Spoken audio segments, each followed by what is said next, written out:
Shalom, all praises to Yahweh, Ba Hashem, Yahweh Shah, Ba Hashem, Rakakwadash, double honors to the apostles, the elders, salutations to you, sincere brothers, teaching in truth and sincerity. Lesson will be entitled Part 2, Last Generation, Watch Over Her. Lord will, you are edified. Today you go through drive-thrus, you get your groceries delivered, you get packages delivered to your door. Why would you? Well, guys, we don't see cases like... Video was inspired from the YouTube platform Twisted Crimes. Video entitled 16-year-old pregnant teen killed by 36-year-old father of her unborn child and her 19-year-old new boyfriend in a joint effort. Fair use. This very often involving victims at such a young age. Now both of these suspects are facing 2 counts of first-degree murder. Please state your name and date of birth. Jarrell Davis. But I did want to inform you that it is 2 counts of murder, 1 count of sexual conduct with a minor. We have updated your paperwork and we'll be giving you your new updated paperwork. Did you have any questions? What's the second count? So the alleged victim in this case was pregnant. So that would be the second count. That was the baby. Correct. Surprised that y'all called me and my family down here to do this, but ain't no faith there. This bizarre story will take us into the world of 16-year-old Zariah Dodd. The man who got her pregnant planned with her current boyfriend to kill her while she was 22 weeks pregnant because they both did not want her to have the baby. Yes, you heard right. Her baby daddy planned with her current boyfriend to kill her. It's sick that you would take another child's life because you don't want the proof to come out. When I heard that it happened, I immediately knew he had something to do with it. Gerald Davis, 36 years old, impregnated 16-year-old Zariah Dodd, then broke up with her after she told him about the pregnancy, then later decided to get rid of her and the baby when he got into trouble for impregnating a minor. The pregnant teen was in fear of her unborn baby's father and tried her best to make it known to people around her and the authorities, but unfortunately it was too late before anyone could do anything. How in the world did her unborn baby's father convince her new boyfriend to kill her? Let's find out. Hello and welcome to Twisted Crimes. Subscribe and hit the like button for more stories. This story takes us to Phoenix, Arizona. Phoenix is the capital of the southwestern U.S. state of Arizona. Known for its year-round sun and warm temperatures, it anchors a sprawling, multi-city metropolitan area known as the Valley of the Sun. Zariah Dodd was a young teen who was trying to make the best out of her life. She did not have the best early life most teens had. She ran away from home at a young age. She lived in many group homes but finally found a group home which she integrated in. She was treated great and was happy with her life at that time. If I know you're in a better place, why does it still feel She met 36-year-old Gerald Davis. Gerald was someone who specialized in manipulating young kids. Court documents show that a 19-year-old Davis was accused of having sex with a 14-year-old girl. He was sentenced to 10 years of probation. He found his way into Zariah's life and made sure he ruined it. Zariah reported to her caseworker at the group home that Gerald had threatened her with a gun to have sex with him in December of 2024. Later said, but I'm scared to speak up. I'm 16. I'm pregnant by him. She firmly said in the message, he told me if I said anything that he had people that would kill me. I immediately turned that over to police the next day. She later got pregnant with his baby. That is not surprising because he is known to have numerous criminal history, including numerous sexual abuse allegations involving minors dating back to 2007. One as recent as August 2024. Zariah embraced her pregnancy and was looking forward to being a mother despite the circumstances of the pregnancy. She already had another boyfriend at the time named Jeffrey James Gillett. Jeffrey was 18 years old. At this time, Zariah's caseworker was taking her case up even though Gerald had disappeared on her. He warned her that if she made any more mention of his name to anyone, he would take her out. As a known gang member, she was scared of him. She still tried to find him despite him hiding from her. It can be seen in this message how scared she was.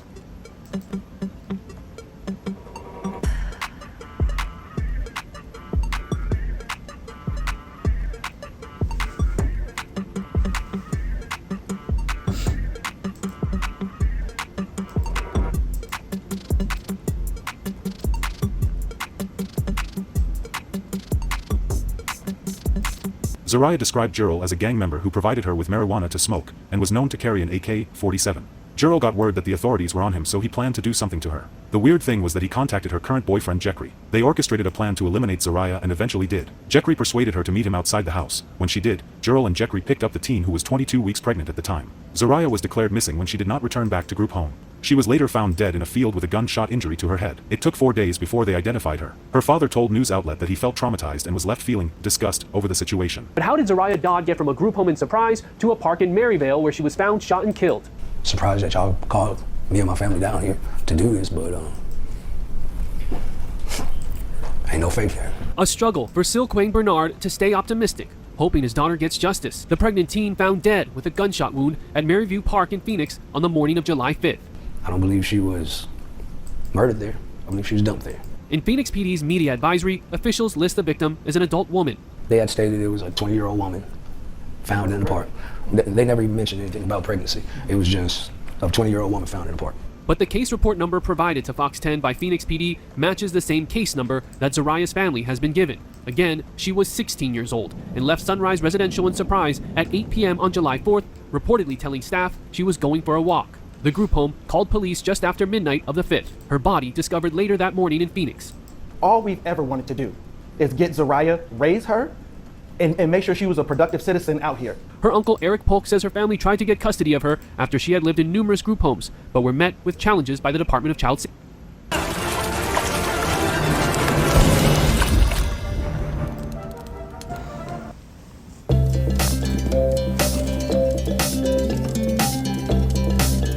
Safety. Are my glasses straight? I'm glad you guys are picking up the story because, again, this is her story, but this is many other stories that are happening to these kids and these teens that are not being watched after. How in the hell does a 16-year-old get pregnant in the system? Police could not connect the dots, but finally did weeks later. So her parents failed her, which is her family, and the system. And they arrested Gerald Davis and Jeffrey James Gillett. On July 15th, Gerald was arrested and found to have 2 guns on him, including a Bursa .380 pistol that matched bullet fragments discovered during Zariah's autopsy. Investigators also recovered cell phone messages between the 2 suspects discussing the body found in the park and even photos from the crime scene. On July 31st, James Gillett was arrested, and police say he confessed to the murder, claiming Gerald ordered him to shoot Zariah, or he would kill them both. Gerald denied. All right, so let's go to, of course, basic scriptures. Matthew chapter 24, Salakia.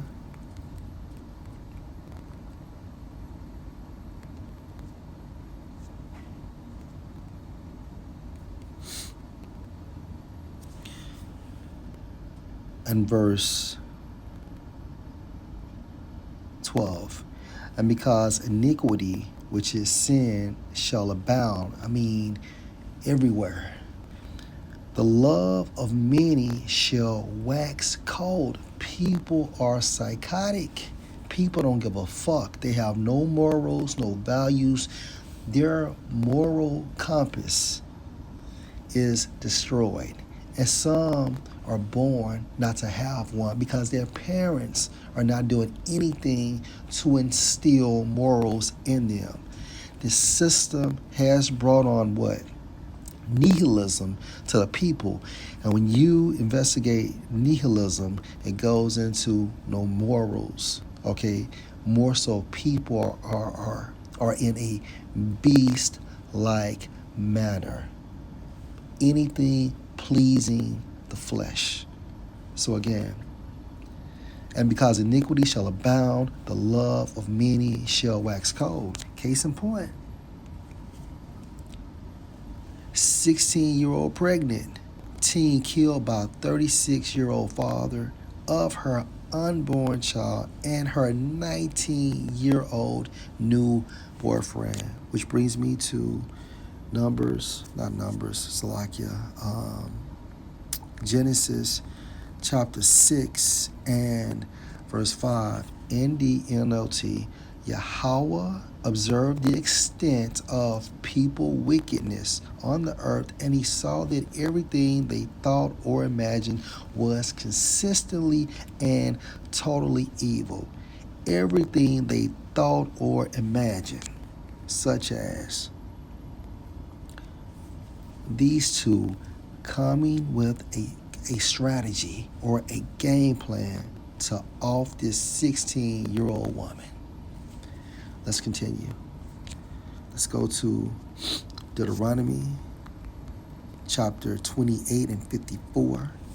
So that the man that is tender among you brotherly and very delicate brotherly, his mind shall be evil toward his brother and toward the wife of his bosom.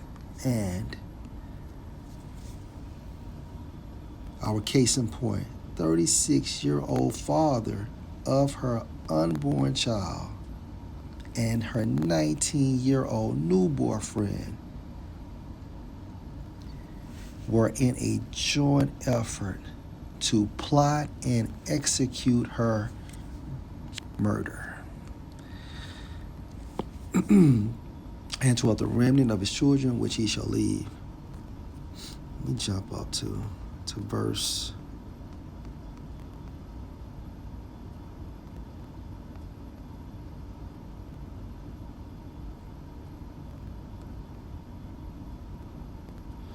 Check this out. Deuteronomy 28:34.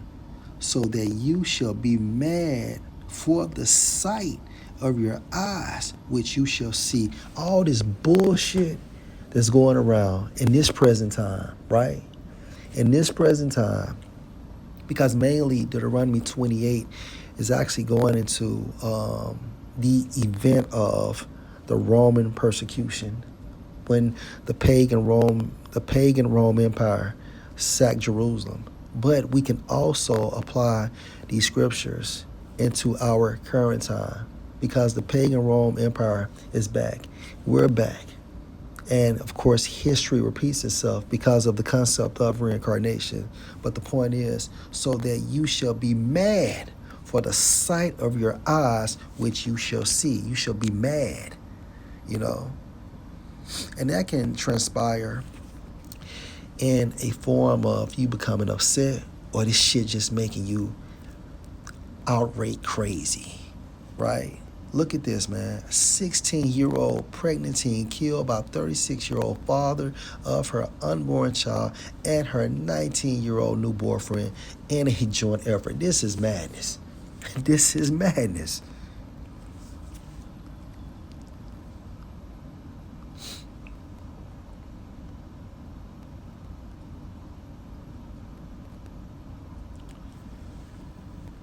So that you shall be mad for the sight of your eyes, which you shall see.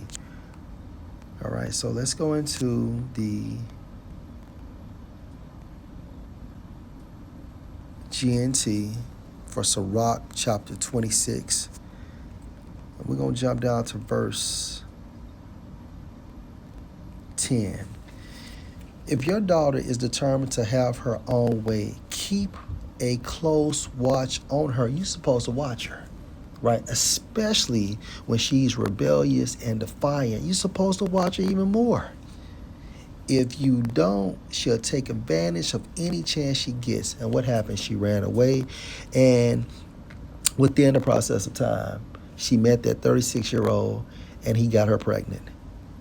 If she is too self-willed, be on guard and don't be surprised if she disappoints you, such as she's smoking weed, she's in a group home, and she got pregnant by a 36-year-old gang member.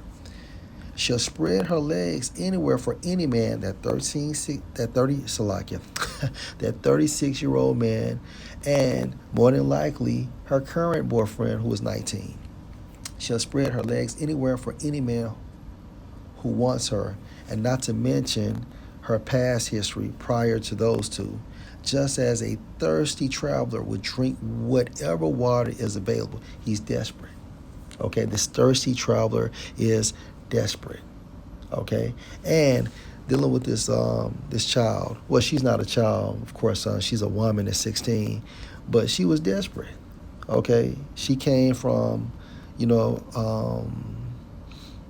an unfortunate circumstance, and we don't know what triggered her to leave home. My opinion, honestly, she could have been getting molested. Someone in that household could have molested her, and she was running from that. I don't know. I'm just saying. And then another key point, where was the mom at? Where was her mother? Is she still alive? Is she incarcerated? Or she just wasn't fucking with her? But anyway, her family failed her, and then the system. Because if the family did what they supposed to have been doing, okay, she never would have got into the system. And once you get into the system, it's hard to get out. Let's go to, that's pretty much it on that. Let's jump to Sirach chapter 7. And verse 24. If you have daughters, keep them virtuous, meaning instill into them morals, and don't be too indulgent with them, meaning don't expose them to any wickedness. When you give your daughter in marriage, you have finished a great task, especially in this day and time. But give her to a sensible man, and sensible men are the men that are following the law, statutes, and the commandments to the best of their abilities. Walking in the Spirit, meaning walking in Yahushua. All right. Lord will, this was an edifying lesson. This world is only going to get worse. This I promise. Shalom.